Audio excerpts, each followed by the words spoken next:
Cultura Plena is Puerto Rico in Maryland. Me duele mi pueblo, me quema su llanto, hiervo con coraje porque lo amo tanto. Me duele mi pueblo, me quema su llanto, hiervo con coraje porque lo amo tanto. En mi Puerto Rico. My name is Angel Rivera. I am the owner of Puerto Rico Distillery. I'm also the president of Cultura Plena.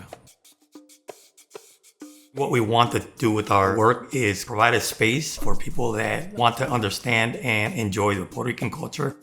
In those spaces, we actually bring Afro-Puerto Rican music, bomba and plena.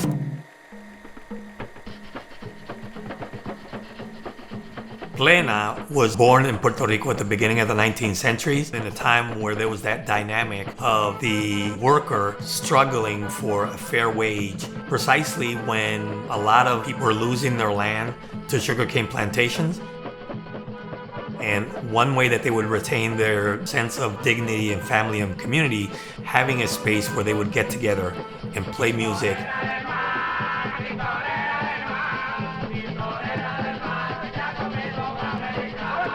Plena is called the sung newspaper because somebody would come up with a chorus based on an actual live event that took place. They would start singing that chorus and the community would repeat the chorus.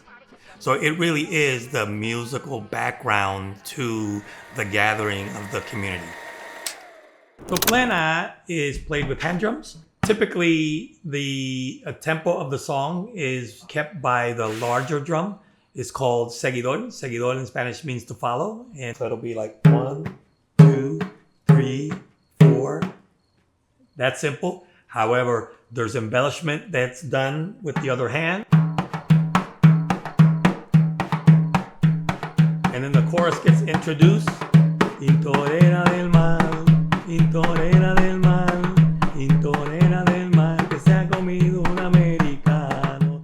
The chorus goes, the shark from the ocean is the first 3 lines repeated that ate an American.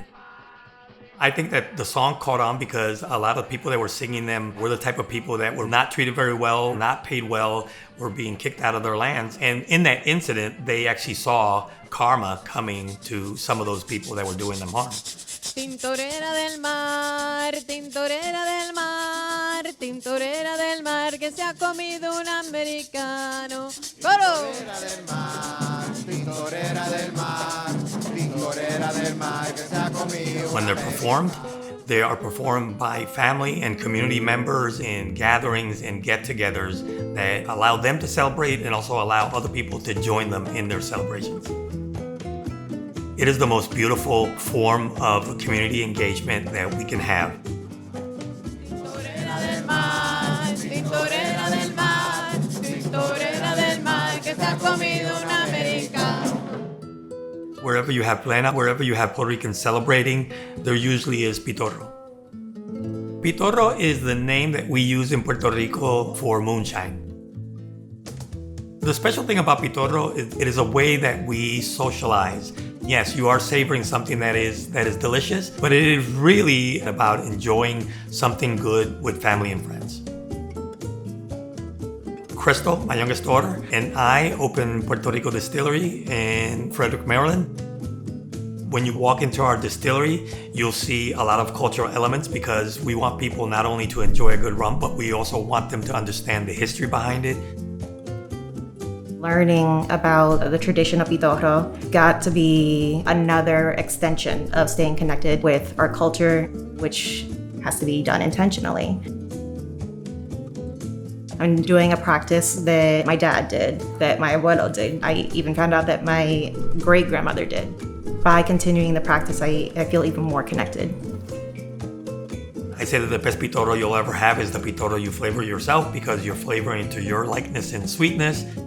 We actually offer workshops and teach people how to infuse flavor into pitorro, and it is a very important part of our culture, how we consume it. The fact that it's artisanal and that you can make it yourself. Part of what made me fall in love with pitorro. It is the fact that it was handed down to me by my father. I'm handing it down to Crystal, and the fact that Crystal showed interest in getting into a business that was really focused on a tradition was very important to me.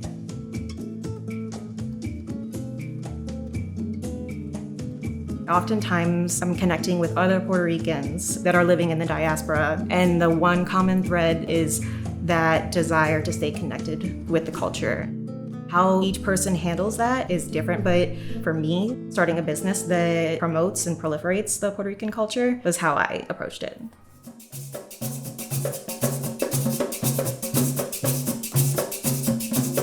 Cambio de coro.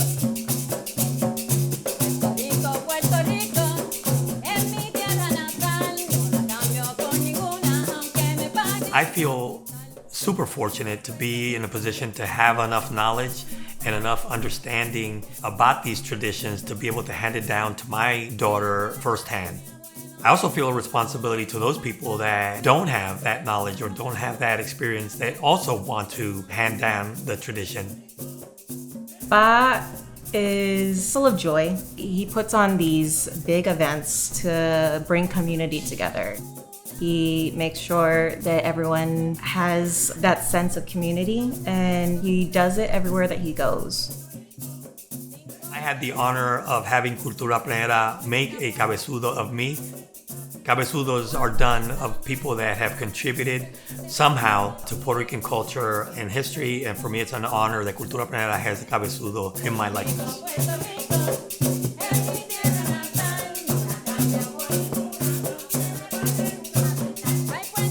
I think that the desire to reminisce what we left back in Puerto Rico is part of what I think is the appeal of what we do.